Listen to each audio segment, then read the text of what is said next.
बिस्मिल्लाह तवक्कलतु अलल्लाह ला हौला वला कुव्वता इल्ला बिल्लाह रब्बी अदखिलनी मुदखला सिद्क़ियों व अखरिजनी मुखरजा सिद्क़ियों वजअलनी मिन लदुनका सुल्तानन नसीरा।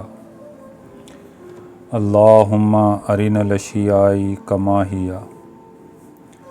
मुअज़्ज़ज़ सामीन, इल्म के सफ़र में मंजिल ही संगे मील होती है। मीन्स ये एक मुस्तकिल सफ़र है।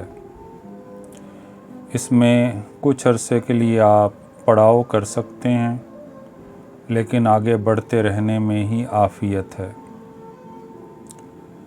जैसा कि आपने सुना होगा, there is nothing permanent in this life except change. इल्म की खूबसूरती यही है कि ये हर लम्हा अपनी खूबसूरती में इजाफ़ा करता रहता है।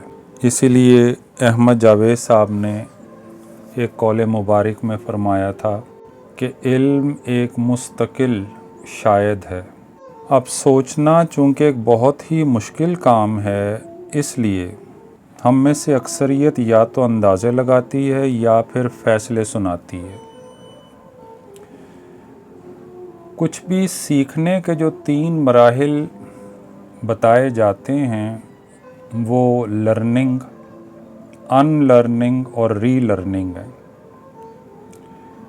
लर्निंग पहली स्टेज है जिसमें हम कोई भी नॉलेज या कोई भी स्किल ज़िंदगी में पहली मर्तबा सीखते हैं।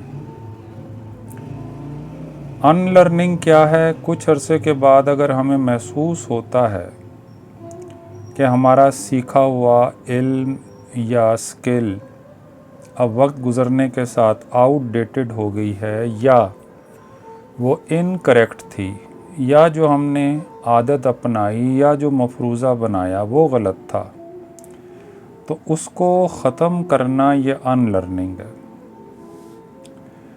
अब तीसरा मरहला है री लर्निंग। जो हमने अपने इनकरेक्ट आइडियाज़ ख़त्म किए हैं, उनकी जगह पर करेक्ट आइडियाज़ को रिप्लेस करना, नई मालूमात हासिल करना, असरी तकाज़ों के मुताबिक अपने आप को ढालना, ये री लर्निंग है। अब हम इनको मिसाल की मदद से समझने की कोशिश करते हैं। मिसाल के तौर पर आप ज़िंदगी में पहली मर्तबा ड्राइविंग सीखते हैं। ड्राइविंग सीखते हुए आपकी एक आदत बन जाती है कि आप बैक मिरर यूज़ नहीं करते, बल्कि गाड़ी में ही लगा हुआ मिरर पीछे देखने के लिए यूज़ करते हैं। लेकिन जब आप वही चीज़ ड्राइविंग टेस्ट देते हुए करते हैं तो आपको रिजेक्ट कर दिया जाता है। तो उस लम्हे आप एक नई चीज़ सीखते हैं कि भाई रिवर्स करते हुए या ड्राइव करते हुए आपने बैक मिरर यूज़ करना है। दूसरी मिसाल है बजटिंग की। आपने ये सीखा कि ख़र्चा कम करने से खुशहाली आ जाती है, लेकिन वक्त गुज़रने के साथ आपको पता चला कि ये एक सर्वाइवल मोड की अलामत है। ख़र्चा कम करना कोई हल नहीं है, आपको अपनी इनकम इम्प्रूव करनी पड़ेगी। नेक्स्ट एग्जाम्पल है रिलेशनशिप की। आपने एक बात सीखी बचपन में या टीन एज में कि हर किसी का ख्याल रखना चाहिए, हर किसी के साथ गर्म जोशी के साथ मिलना चाहिए। लेकिन जब आप बड़े हुए तो आपको पता चला कि मुझे अपनी सोशलाइजेशन की स्किल में कुछ चेंजेस करना पड़ेंगी। I should be kind but I should not be soft. मुझे सिलेक्टिव होना पड़ेगा, मुझे महदूद होना पड़ेगा वक्त गुज़रने के साथ। इसी तरह से जब आप पेरेंट्स बनते हैं तो ज़िंदगी में पहली मर्तबा पेरेंटिंग सीखते हैं, लेकिन वक्त गुज़रने के साथ आप अपनी पेरेंटिंग में की हुई गलतियों को ठीक भी करते हैं, वो आपकी री लर्निंग हो जाती है। जूनियर क्लासेस में आपको लगता था कि जो हैवियर ऑब्जेक्ट्स हैं वो लाइटर ऑब्जेक्ट्स की निस्बत खला में ज़्यादा तेज़ी से गिरते हैं। बाद में आपने इस चीज़ को अनलर्न किया और पता चला कि वैक्यूम में चाहे आप एक फैदर को फेंकें या हैमर को, वो सेम स्पीड से ड्रॉप होंगे। तो इस तरह से हम इन तीनों में फ़र्क क्रिएट कर सकते हैं। इसी तरह से बचपन में या टीन एज में या स्टूडेंट लाइफ में मुझे लगता था कि मैं अपनी ज़िंदगी और अपने से रिलेटेड लोगों की ज़िंदगी को कंट्रोल कर सकता हूँ। मुझे अपनी इंडिविजुअलिटी और स्किल्स पर बड़ा मान था, लेकिन वक्त गुज़रने के साथ मुझे पता चला कि I can be good but I can't be God. मुझे बचपन में बताया गया कि इंटेलिजेंस की जो पीक है वो मल्टीटास्किंग है, बैक वक्त कई काम करना। बाद में मैंने इस बात को अनलर्न किया, क्योंकि मुझे पता चला कि मल्टीटास्किंग जो है वो आपका 40% जो फोकस है वो कम कर देती। तो मैंने सिंगल टास्किंग मीन्स एक वक्त में एक काम करना सीखा। इसको हमने री लर्निंग कह दिया। अब हम आ जाते हैं कि हम अनलर्न या री लर्न क्यों नहीं करना चाहते या कर पाते। सबसे पहली गुजारिश तो ये है कि आपकी जो पुरानी आदत हैं, ओल्ड हैबिट्स हैं, उनको ख़त्म करना इतना आसान नहीं होता, क्योंकि आप उनके साथ एक कंफर्ट जोन में रह रहे होते हैं।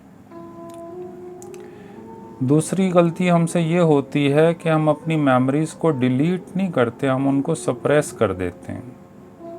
इसलिए हम में से ज़्यादातर लोग नॉस्टैल्जिक हो जाते हैं। तो अगर आप न्यूरो साइंस या साइकोलॉजी के एंगल से इसको देखें तो अनलर्निंग किसी चीज़ को डिलीट करना नहीं है, बल्कि उसको ऑर्गेनाइज करना है। जब भी हम कोई नई बात सीखते हैं तो हमारे अंदर से एक रेजिस्टेंस आती है, जिसको हम इंटेलेक्चुअल इनर्शिया कहते हैं। इसलिए एज स्टूडेंट आप ज़्यादा कंफर्टेबल फील करते हैं अपने उन टीचर्स के साथ जो आपको काफ़ी अरसे से पढ़ा रहे हैं। तो जब भी कोई नया टीचर को नई बात आपको सिखाने की कोशिश करता है तो आपके अंदर एक रेजिस्टेंस आती है। इसको अगर थोड़ा एडवांस लेवल पर जाकर समझना चाहें तो इसको हम स्टॉकहोम सिंड्रोम भी कह सकते हैं, जिसको एक शेर की मदद से मैं इस तरह से बयान कर सकता हूँ कि निकाल लाया हूँ एक पिंजरे से एक परिंदा, निकाल लाया हूँ एक पिंजरे से एक परिंदा, अब इस परिंदे के दिल से पिंजरा निकालना है। इसी वजह से अहमद जावेद साहब ने फरमाया है कि मौजूद को मंजिल समझना दानिश की मौत है। तो हम जब भी अपने आप को इंटेलेक्चुअली अपग्रेड करने की कोशिश करते हैं तो हमारे अंदर से जो आने वाली रेजिस्टेंस है उसको सप्रेस करना बहुत ज़रूरी है। लेकिन अगर आप कुरानिक पर्सपेक्टिव से अनलर्निंग को समझना चाहें तो बिल्कुल डिफरेंट है। कुरानिक पर्सपेक्टिव में अनलर्निंग ये नहीं है कि जो कुछ आपका साबका इल्म है उसको आप निकाल के बाहर फेंक दें, बल्कि ये एक स्पिरिचुअल ओपननेस है, अपने आप को रूहानी एतबार से वसीउन नज़र बनाना है। तो इसमें जो आपके रिजिड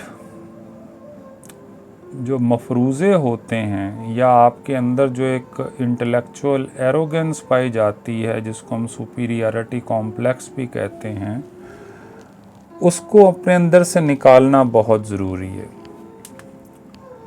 आपने एक चीज़ नोट की होगी कि हम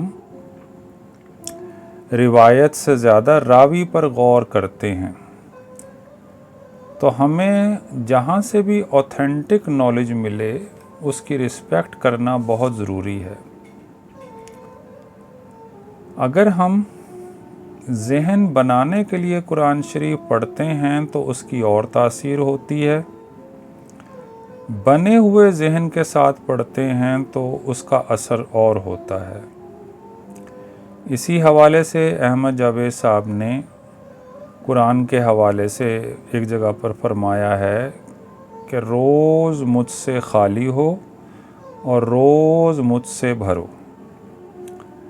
دیکھیے قرآن تو سیم ہے لیکن آپ ہر روز تبدیل ہو رہے ہیں، تو اگر آپ اپنے اندر سے اپنی انا، اپنے تعصبات، اپنے پہلے سے بنائے ہوئے خیالات نہیں نکالیں گے تو قرآن آپ پر نہیں کھلے گا۔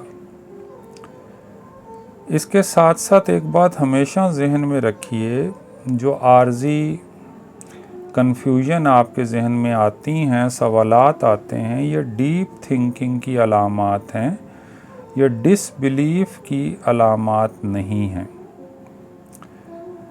اب قرآن شریف آپ کس نظریے سے پڑھ رہے ہیں یہ بڑا اہم ہے۔ آئی وانٹ ٹو انڈرسٹینڈ اور آئی وانٹ ٹو ریجیکٹ۔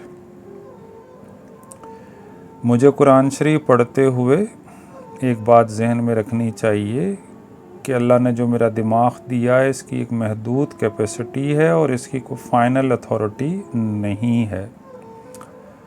ساتھ ساتھ اپنی لمیٹیشنز کو بھی پہچانتے ہوئے مجھے یہ بات یاد رکھنی چاہیے کہ ضروری نہیں جو چیز فوراً سمجھ نہیں آ رہی وہ غلط ہے۔ تو قرآن شریف کے معجزات میں سے ایک معجزہ یہ بھی ہے کہ جب بھی آپ اس کو کھولتے ہیں آپ مختلف اینگل سے اس کی آیات کو سمجھنے کی کوشش کرتے ہیں تو ایک نیا زاویہ کھل کر آپ کے سامنے آ جاتا ہے۔